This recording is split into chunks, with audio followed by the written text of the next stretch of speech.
加点混响和环绕好不好？再读一篇，这篇有点短。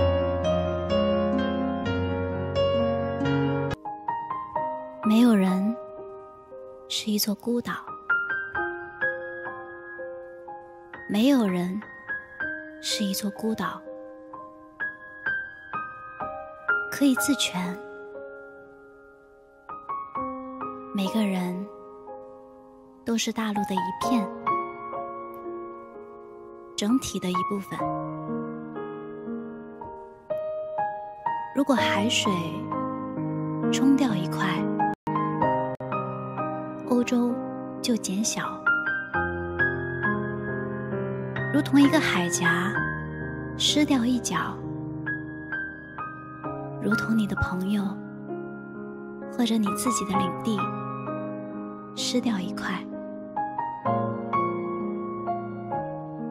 任何人的死亡都是我的损失，因为我是人类的一员。因此，不要问丧钟为谁而鸣，它就为你而鸣。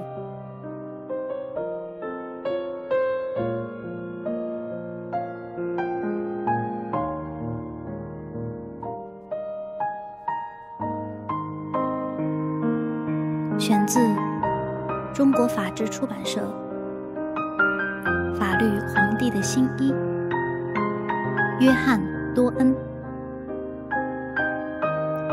这是17世纪英国玄学派诗人约翰·多恩的诗，因被海明威引用作为书名而声名远播。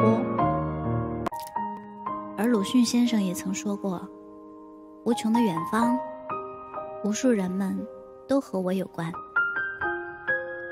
或许这就是写作者的格局。当你站在一个更高的角度看待事物的时候，唯有获得一种普遍的全人类意义上的责任感，才能让文学表达获得亘古的穿透力。